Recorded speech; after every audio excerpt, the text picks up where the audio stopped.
Welcome to the Transitions Daily podcast. Transitions Daily is an online recovery group that offers a daily distribution of popular recovery resources accompanied by a secret Facebook group for discussion. We hope you enjoy today's readings. This is Transitions Daily for June 28, read by Craig M. from Denny, Scotland. A thought for the day. Prayer. The man said, "The thing I do is say, God, here I am, and here are all my troubles. I've made a mess of things and can't do anything about it. You take me and all my troubles and do anything you want with me." I return to bed. It doesn't make sense. I am in the bottom of hell, and there a tremendous hope is born. It might be true. I tumble out of bed on my knees. I know what I say, but slowly a great peace comes to me. I feel lifted up. I believe in God. I crawl back into bed and sleep like a child. Alcoholics Anonymous, page 504. Thought to consider. Faith is not belief without proof. It's trust without reservation.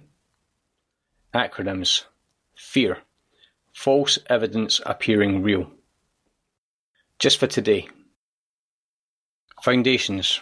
From the three legacies of Alcoholics Anonymous. In important matters, there was still considerable disagreement between the Eastern and Midwestern viewpoints. Our people out there were still active Oxford Group members, while we in New York had withdrawn a year before. In Akron and vicinity, they still talked about the Oxford Group's absolutes: absolute honesty, absolute purity, absolute unselfishness, and absolute love. This dose was found to be too rich for New Yorkers, and we had abandoned the expressions.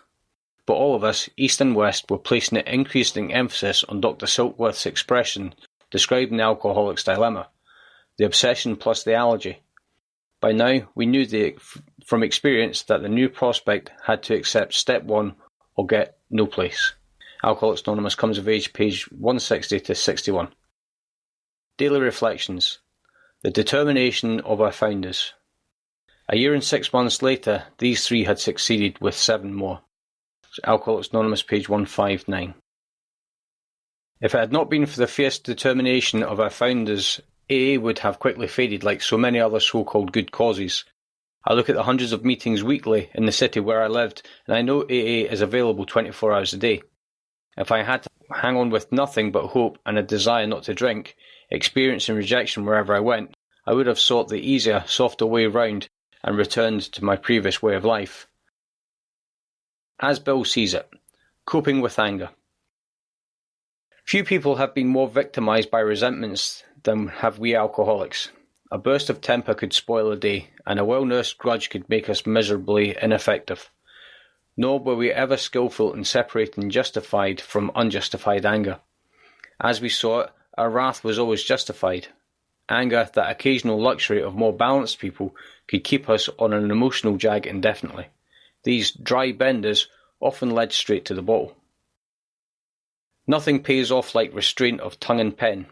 We must avoid quick-tempered criticism, furious power-driven argument sulking, and silent scorn. These are emotional booby traps, baited with pride and vengefulness. When we are tempted by the bait, we should train ourselves to step back and think. We can neither think nor act to good purpose until the habit of self-restraint has become automatic.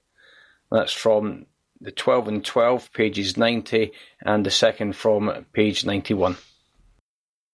The Big Book quote. We aren't a glum lot. If newcomers could see no joy or fun in our existence, they wouldn't want it. We absolutely insist on enjoying life. From Alcoholics Anonymous 4th edition, The Family Afterwards, page 132. 24 hours a day. AA thought for the day. You can prove to yourself that life is basically and fundamentally an inner attitude. Just try to remember what troubled you most a week ago. You probably will find it difficult to remember. Why then should you unduly worry or fret over problems that will arise today?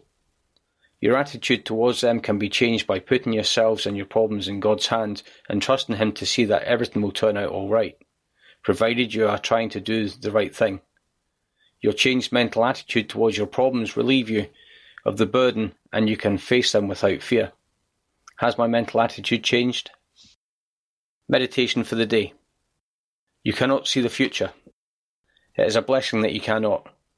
You could not bear to know all the future. That's why God only reveals it to you day by day. The first step each day is to lay your will before God as an offering, ready for God to do what is best for you. Be sure that, if you trust God, what He does for you will be for the best. The second step is to be confident that God is powerful enough to do anything He wills, and that no miracle in human lives is impossible with Him. Then leave the future to God. Prayer for the day. I pray that I may gladly leave my future in God's hands. I pray that I may be confident that good things will happen as long as I am on the right path. It's from Hazeldean Foundation, P.O. Box 176, Centre City, MN 55012. This is Transitions Daily. My name's Craig and I'm an alcoholic. We hope you enjoyed today's readings. You can also receive Transitions Daily via email and discuss today's readings in our secret Facebook group. So for more information, go to dailyaaemails.com today. Other than the 24 hours a day reading, unless otherwise specified, all quotes copyright Alcoholics Anonymous World Services, Inc., 1952, 1957, 1967, 1973, 1975, 1976, 1980, 1981, 1984, 1985, 1988, 1990, or 2001.